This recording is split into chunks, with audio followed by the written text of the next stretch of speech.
আফালা ইয়ানজুরুনা ইলাল ইবলি কাইফা খুলিকাত।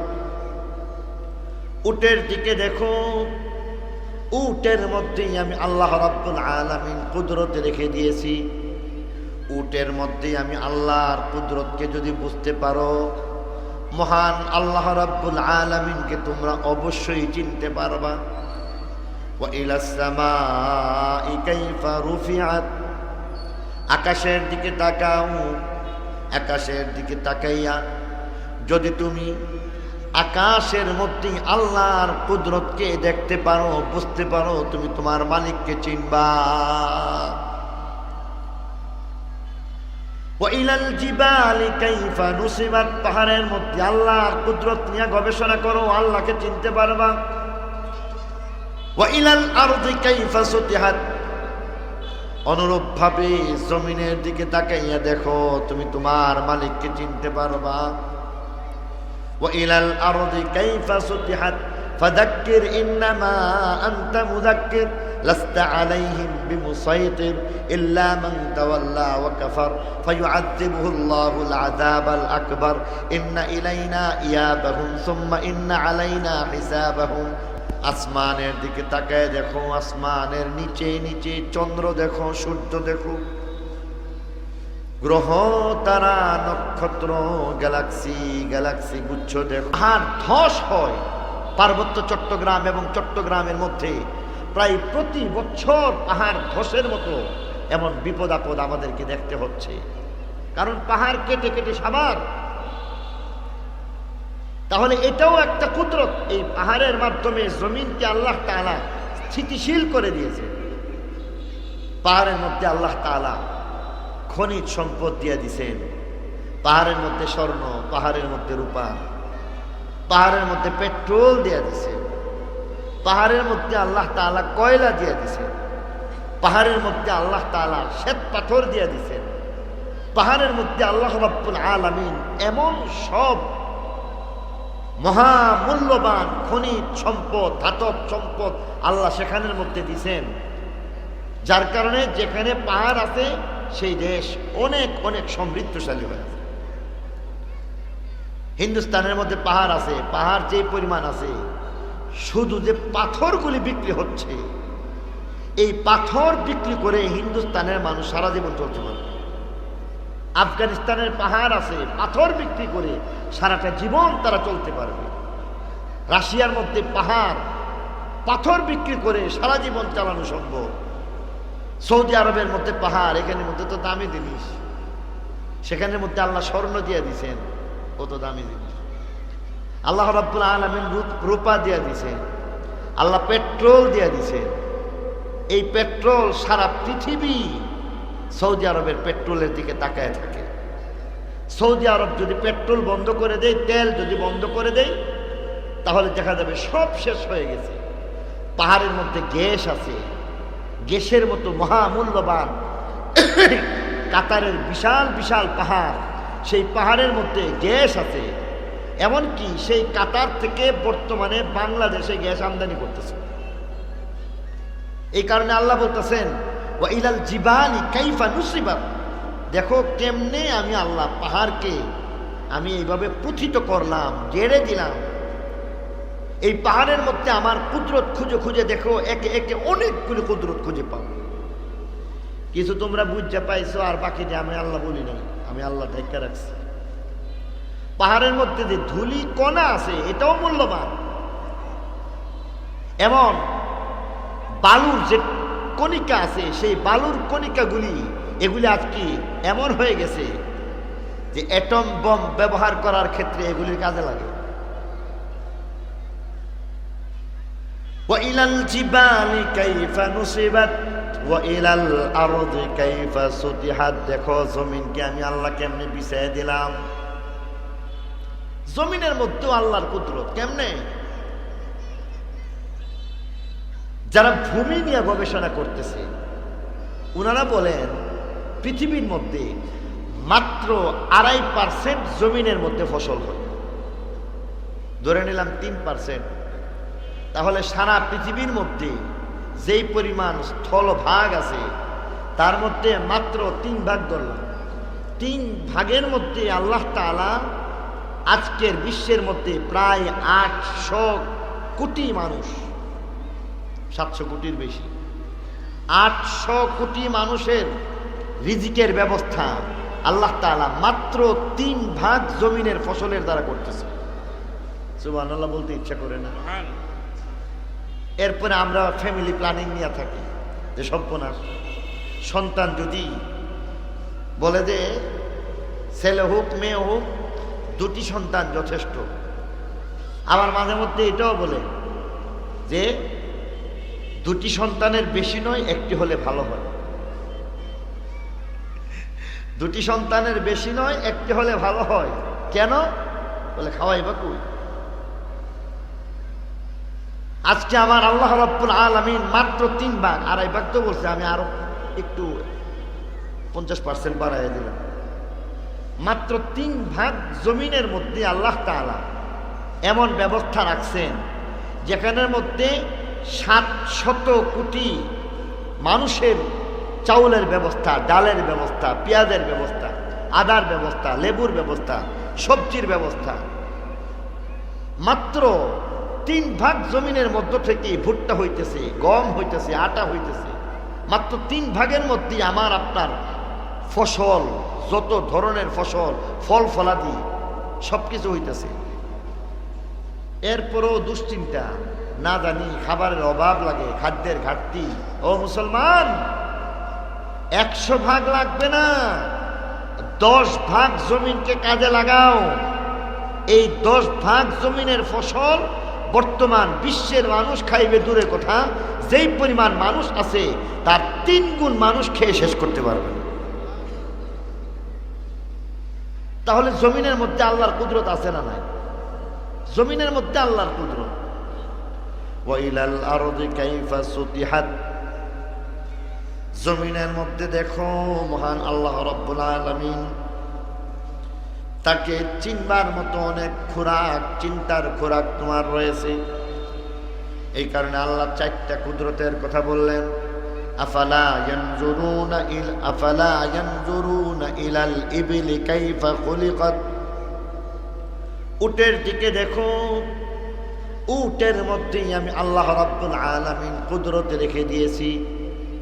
উটের মধ্যেই আমি আল্লাহর কুদরতকে যদি বুঝতে পারো, মহান আল্লাহ রাব্বুল আলামিনকে তোমরা অবশ্যই চিনতে পারবা। ওয়া ইলাস সামাই কাইফা রুফিআত, আকাশের দিকে তাকাও, আকাশের দিকে তাকাইয়া যদি তুমি আকাশের মধ্যে আল্লাহর কুদরতকে দেখতে পারো, বুঝতে পারো, তুমি তোমার মালিককে চিনবা। ওয়াইলাল জিবালি কাইফা নুসিবাত, পাহাড়ের মধ্যে আল্লাহর কুদরত নিয়ে গবেষণা করো, আল্লাহকে চিনতে পারবা। ওয়াইলাল আরদি কাইফা সুতিহাত, অনুরূপ ভাবে জমিনের দিকে তাকাইয়া দেখো, তুমি তোমার মালিককে চিনতে পারবা। ওয়াইলাল আরদি কাইফা সুতিহাত ফাযাক্কির ইন্নামা আনতা মুযাক্কির লাস্তা আলাইহিম বিমুসাইতির ইল্লা মান তাওয়াল্লা ওয়া কাফার ফায়ুআযিবুহুল্লাহুল আযাবাল আকবার ইন্না ইলাইনা ইয়াবাহুম সুম্মা ইন্না আলাইনা হিসাবাহুম। সময় অল্প, এই কারণে পুরাটা আলোচনা করা যাবে না, আর পুরাটা আমার আলোচ্য বিষয়ও না। এত সব কুদরতের আলোচনা করার পরে আল্লাহ ভালো মন্দ, যাজা সাজা সব কিছু বলার পরে আল্লাহ এবার তার দয়ার আলোচনা করার পরে, মায়ার আলোচনা করার পরে শেষমেশ একটা কঠিন কথা বলছে। আল্লাহ বলেন ইন্না ইলাইনা ইয়াবাহুম সুম্মা ইন্না আলাইনা হিসাবাহুম। এরপরে আল্লাহ বলতেছেন দেখো আমার কাছে কিন্তু আসতেই হবে, হিসাব কিন্তু দিতেই হবে। আমার কাছে না আসার কোনো ব্যবস্থা নাই, হিসাব না দিয়ে পার পাওয়ার কোনো ব্যবস্থা নাই। আসতেও হবে, হিসাবও দিতে হবে। ভালো কাজ মন্দ কাজ প্রত্যেকটার হিসাব দিতে হবে।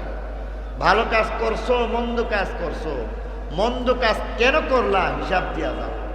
আগে না বলে দিছি আগুন খাইলে আংরা, এটাই মলত্যাগের মতো হবে। আগুন খাইছো কেন? এখন আগুন, এই আগুনই তোমাকে ভক্ষণ করার কারণে এটাকে আগুন থেকেই ত্যাগ করতে হবে। খারাপ কাজ করেছো, তার খেসারত তোমাকে দিতেই হবে। আবার শুধু খেসারত না, জবাব দিয়া দাও, খারাপ কাজ কেন করলা, কেন তুমি মিথ্যা বললা, কেন তুমি গীবত করলা, কেন তুমি মানুষকে ঠকাইলা, কেন তুমি ধোঁকার কারবার করলা, কেন তুমি গীবত করলা, শিকায়েত করলা, কেন তুমি হারাম কামাই করলা, কেন তুমি হারামকে ছেড়ে হারাম পথ বেছে নিলা, কেন তুমি বেপরদা চলাফেরা করলা, কেন তুমি চোখের গুনাহ থেকে বাঁচো নাই, চোখের দ্বারা চোখের গুনাহ করলা, কান দ্বারা কেন কানের গুনাহ করলা, জবান দ্বারা কেন গুনাহ করলা, এই পবিত্র জবানকে তুমি কেন নাপাক করলা? আগে বলো। পবিত্র জবান দিয়া আমি আল্লাহ রাব্বুল আলামিন চাইব পবিত্র সত্তা আল্লাহ তাআলার জিকির করবা। আর এই কারণে যখন এটা নাপাক হওয়ার কথা, যখন আমি আল্লাহ এটাকে নাপাক হইতে দেই নাই। মায়ের পেটে যখন ছিলাম জিহ্বা নাপাক হওয়ার কথা, আল্লাহ আমাকে আপনাকে সেই জিহ্বাকে নাপাক হতে দেন নাই। আমার আপনার জিহ্বাকে আল্লাহ রাব্বুল আলামিন পর্দা লাগাই দিছেন। আমার এই বান্দা এই জবান দিয়া আমি আল্লাহরে ডাক দিবে, সুবহানাল্লাহ বলবে, আলহামদুলিল্লাহ বলবে, আল্লাহু আকবার বলবে, কোরআন শরীফের তেলাওয়াত করবে, জিকির করবে, আল্লাহ আল্লাহ জিকির করবে, লা ইলাহা ইল্লাল্লাহ জিকির করবে। অতএব এই জিহ্বাটাকে পবিত্র রাখতে হবে। আর এই কারণে আল্লাহ তাআলা পর্দা লাগাই দিয়েছেন। এই জিহ্বার মধ্যে আশেপাশে কেবল বর্জ্য আর বর্জ্য, মায়ের পেটের ভিতরে নাপাক আর নাপাক, ঠিক কিনা বলেন? প্রত্যেকটা মানুষের পেটের ভিতরে নাপাক আছে না নাই? কেবল নাপাক আর নাপাক। আল্লাহ বলেন সেখানে জবানটাকে এইভাবে লেপটে দিয়ে পর্দা দিয়ে হেফাজত করছি। যেখানে তোমার জিহ্বার মধ্যে পেশাব লাগার কথা ছিল, যেখানে তোমার জিহ্বার মধ্যে পায়খানা যাওয়ার কথা ছিল, যেখানে তোমার মুখের মধ্যে মায়ের পেটের বর্জ্য যাওয়ার কথা ছিল, সেদিন আমি হেফাজত করেছি। সেদিন তোমার কোনো ক্ষমতা ছিল না। আর আজকে তুমি যখন পৃথিবীতে সক্ষম হয়ে গেলা, তখন এই পবিত্র জবানকে মদ খায়া নাপাক বানাইছ। এই পবিত্র জবানকে মিথ্যার দ্বারা তুমি নাপাক বানাইছ। এই পবিত্র জবানকে গালি দিয়া নাপাক বানাইছ, গীবত করে নাপাক বানাইছ। গুনাহ কেন করছো বলে যাও। তাইলে আমি এত কিছু আয়োজন করলাম কেন? আমার তো এত আয়োজনের কোনো প্রয়োজন ছিল না। তোমার জবানকে হেফাজত করার জন্য, পবিত্র রাখার জন্য আমি আল্লাহর কুদরতি নিজামকে তুমি এমন ভাবে ভাঙছো। জবাব দিয়া দাও, জিহ্বাটাকে কেন হারামের মধ্যে লাগাইছো?